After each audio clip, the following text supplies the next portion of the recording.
Bateauscopie, Bateauscopie Nicolas Venance, Bateauscopie, une émission d'Actu-Nautique. Bonjour et bienvenue à vous, chers actunautes. Aujourd'hui, je suis à Rouen pour l'Armada. Devant moi, un tonnier d'Indé, c'est l'Étoile Molène. Dans Bateauscopie, aujourd'hui, je vous propose de monter à bord et de découvrir un tonnier d'Indé. C'est pas tous les jours quand même qu'on fait ça. Entre un Océanis, un Sunreef et un Prestige, ça change un peu. Rencontrons tout de suite le second de l'Étoile Molène, Pierre Vernet. Bonjour Pierre. Bonjour Nicolas.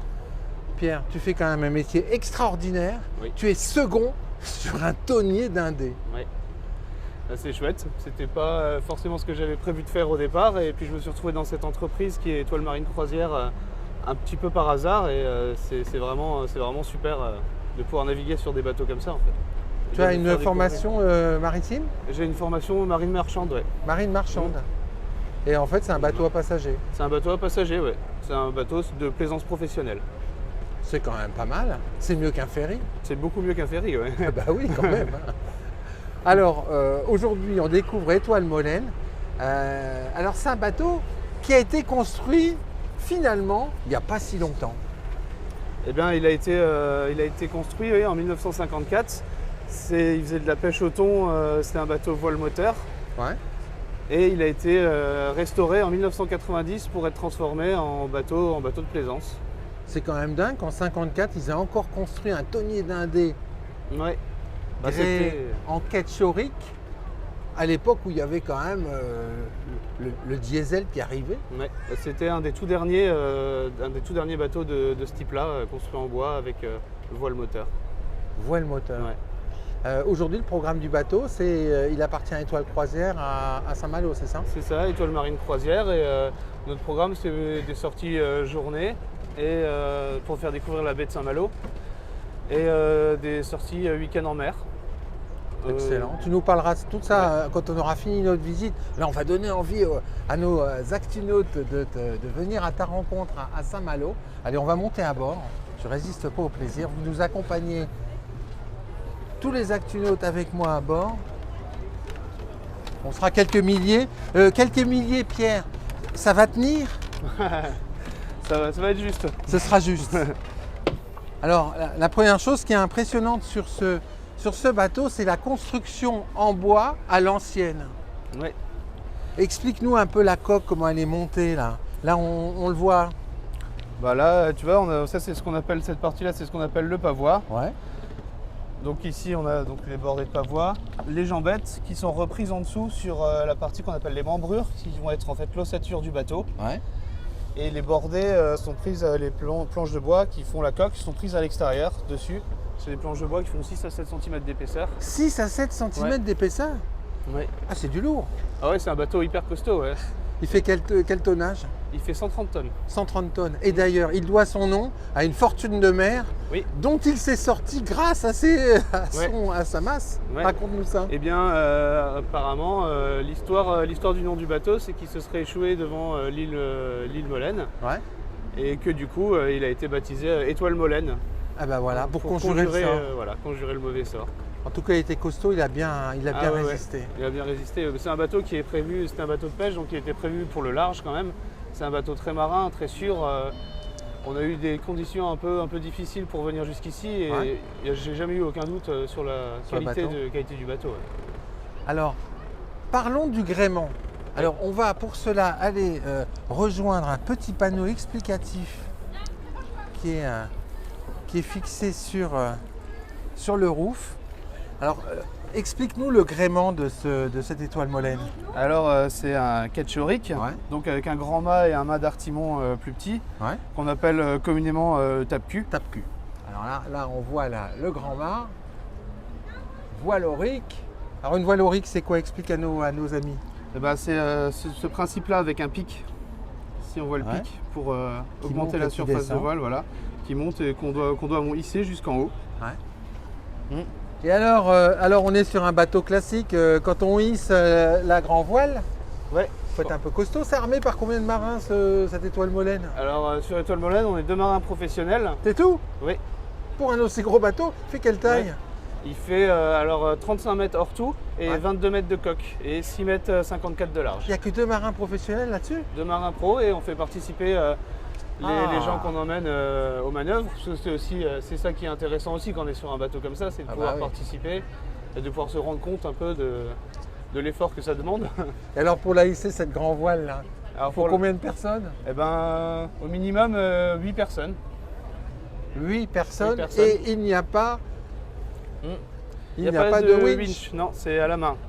Coup, c'est avec il y a des poulies qui permettent de démultiplier un peu l'effort, mais ça reste quand même physique. Ouais. Physique. Alors ensuite, on a le mât d'artimon qui est en arrière, c'est le tape-cul. Alors il sert à quoi le tape-cul? Alors on va aller voir le tape-cul. Hop.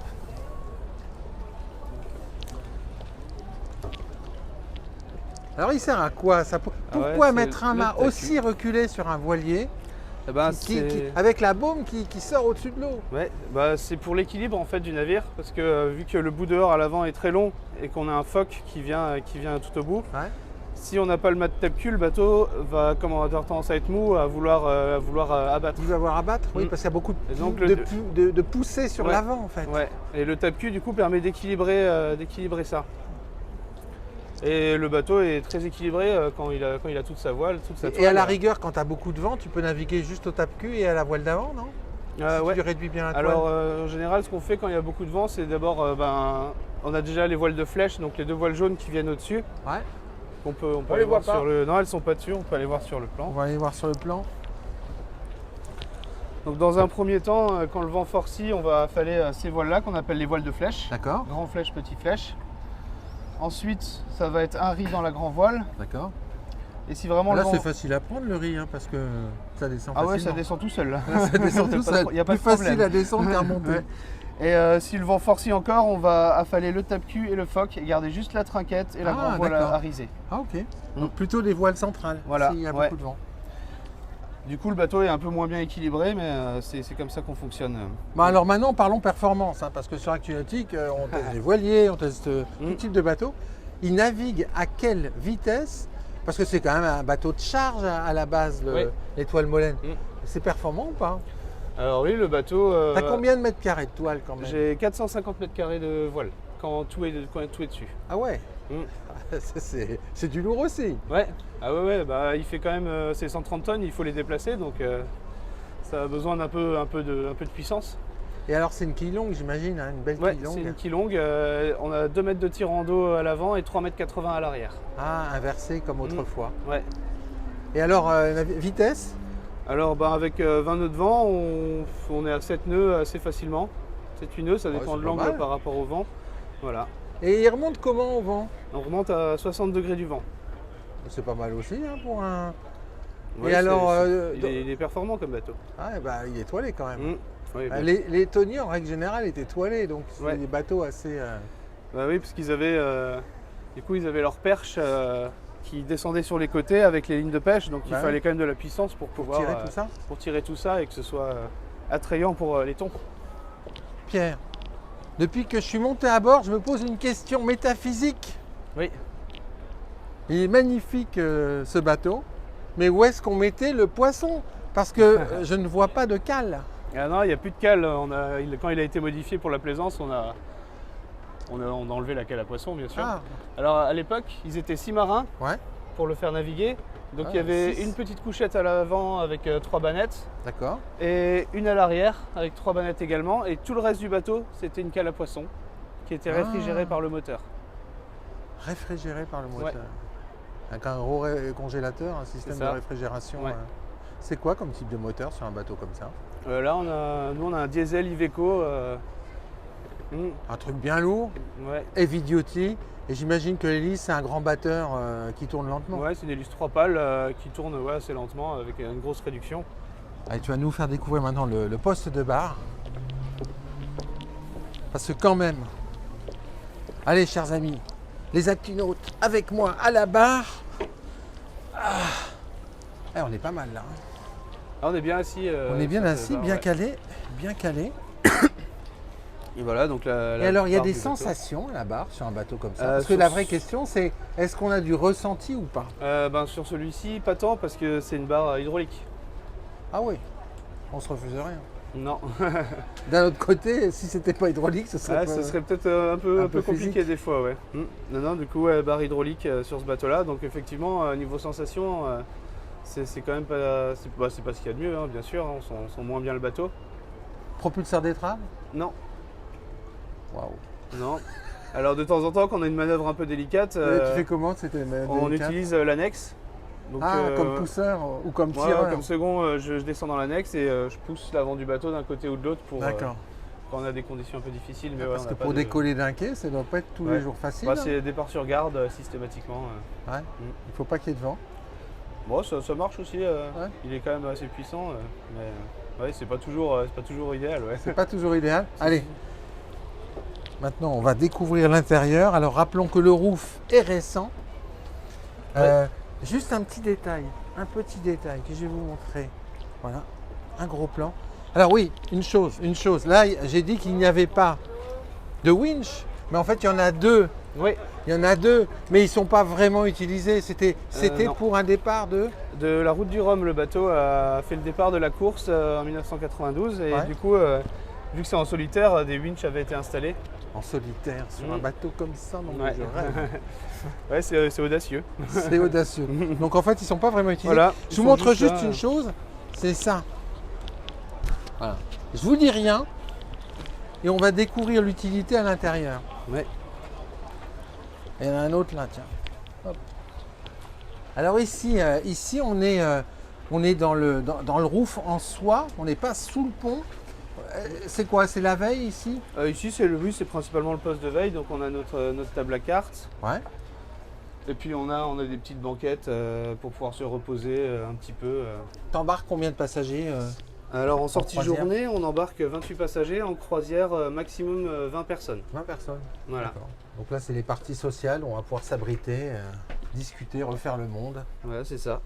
boire le café. Mm. C'est important à bord d'un bateau. Ouais. Ah, ça sent vraiment les bateaux de toujours, ça. Ouais. Ouais, regardez, alors ça c'est un courant. truc qui est pas con, hein. C'est bien pratique. C'est bien pratique, Ouais. on n'en trouve pas beaucoup aujourd'hui dans les voiliers modernes, des choses comme ça. Et pourtant, Ah oui, c'est bien. et pourtant ça Ouais. ça fait le job. Ouais. Allez, maintenant on va passer sous le pont. Là, on va découvrir le carré de l'équipage, la cambuse. Ouais, là c'est bien vertical quand même. Hein. Là, il faut y descendre hein, dans la. C'est plus une dans le échelle qu'un carré. escalier, effectivement. Oh, c'est magnifique. Ah, ça sent le café en plus, c'est extraordinaire. Donc voilà, le Magnifique. coin cuisine, coin repas.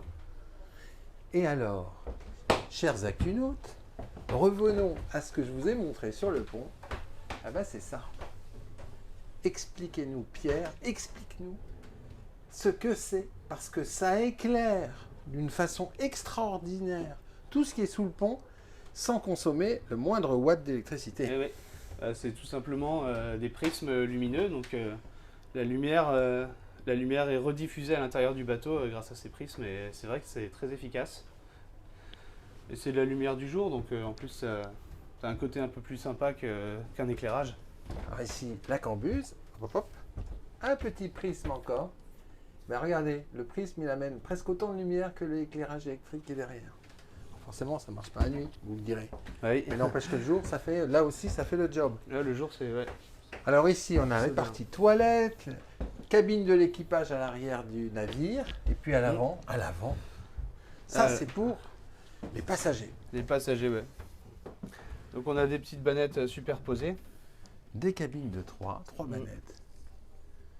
Voilà, tout ce qui va bien. C'est dingue ça. On se rend compte que là, on dort dans un bateau historique, à l'ancienne, bercé par le bruit de la coque, les craquements de la coque. Ah oui, parce que ça craque un peu. Quand Ça on craque un marche. peu, ouais. Et c'est ça tout le charme. Magnifique. Ah, encore nos petits prismes. Ben là, il y en a deux. C'est pur éclairage extérieur. Bon, Pierre, notre visite touche malheureusement à sa fin.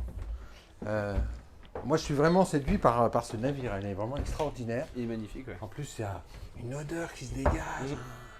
Un feeling incroyable. Ouais. Alors, on fait comment si on veut sortir à la journée sur Étoile Molène ou si on veut il fait une croisière? Alors, il y a plusieurs solutions, plusieurs propositions de l'entreprise Étoile Marine Croisière. Ouais.